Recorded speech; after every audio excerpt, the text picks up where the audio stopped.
What is up, my fellow alcoholics, and welcome to the channel. And in today's video we're going over the second LMG in Modern Warfare, and we are talking about the SA87, and this also happens to be my least favorite LMG, to tell you the truth, but we'll go over as to why I really don't like to use this gun, and I was glad to be done with it on my road to Damascus. So let's get right into the loadouts, as I'm going to share two loadouts with you, being ground war loadout and 6v6 loadout. So starting with the ground war loadout, we're going to go with the muzzle brake for the recoil stabilization for the muzzle.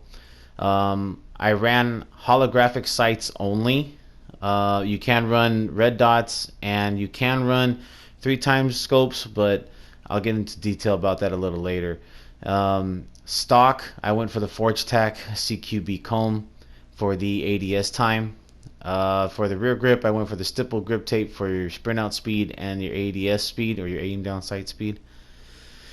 And going to the underbarrel, I had to go with the Merc foregrip for the recoil control and the hip fire accuracy, because it's, even though you have a lot of attachments for ADS time, turning corners on players, pre-firing and then aiming definitely helped the gun out a lot. That's why I went with the Merc foregrip to tighten up the hip fire spread just before aiming all the way in and trying to complete the whole overall kill. But with this loadout in ground war, I performed a lot better than most loadouts that I tried for the gun, so I definitely recommend it. Going to the 6v6 loadout, now the only thing that really changed for this is the optic sight and the barrel. The barrel, I went for the 12.4 inch factory barrel for the ADS time and the movement speed. So I got rid of the muzzle brake and I just went for the barrel attachment. The comb is for the stock is still the same. It's stippled rear grip, and the Merc foregrip definitely was needed for the hip fire accuracy, and then also controlling the recoil, because once you go for that shorter compact barrel, your recoil just goes way out of control. But overall, it is a much higher aim down sight speed setup than the other setups that I've ever tried, or the ground war setup. This is for your close range, moving around the map a lot more aggressive LMG setup for this particular gun.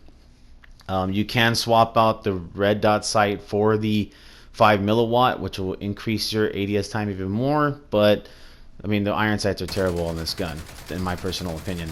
They're just too cluttered, as I can pretty much show you right here. So with the wall test, I just went with one magazine, and as you can see, the recoil shot upward and then to the right, so a lot of horizontal recoil, and it went all the way into that window.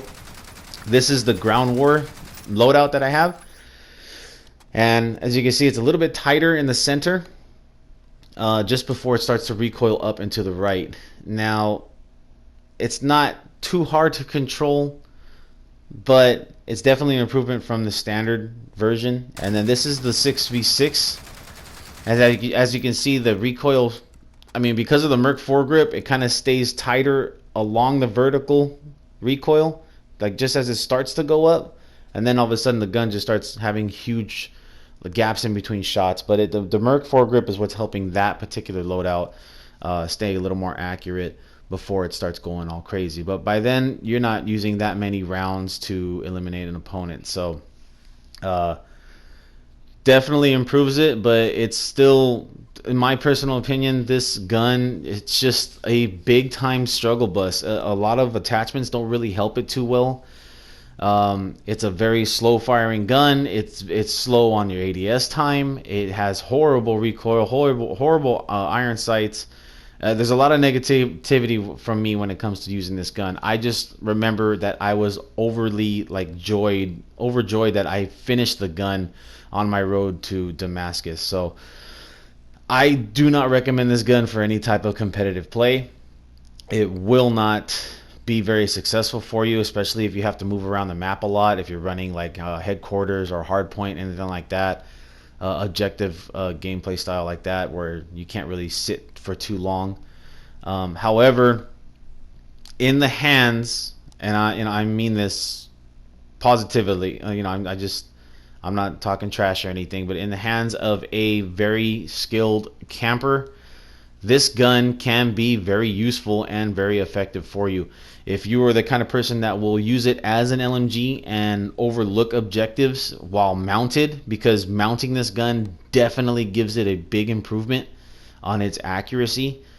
It's a very hard-hitting gun. It's got a high kill time, as far as like how many bullets it takes to kill people. It's like 3 to 4 shots, and it's not too bad. But when you mount the gun for long-range shots, or to just help your recoil control, it's a big help, and it's actually a very good playstyle. So definitely, if you can set it up that way, all power to you. If you want to use it that way, you can. There's no judgment here. Go ahead and use it like that. I'm actually recommending that you guys use it like that. But I hope you guys enjoyed this video. I hope it was a little useful. I know it was a lot of negativity about the gun, but that's just how I felt about the gun. It wasn't one of my favorites. So, but hopefully the loadouts help you guys out. If you guys find it helpful and useful, don't forget the like button and subscribe if you guys haven't already. And look out for the next LMG coming out, and I will catch you guys then. See ya.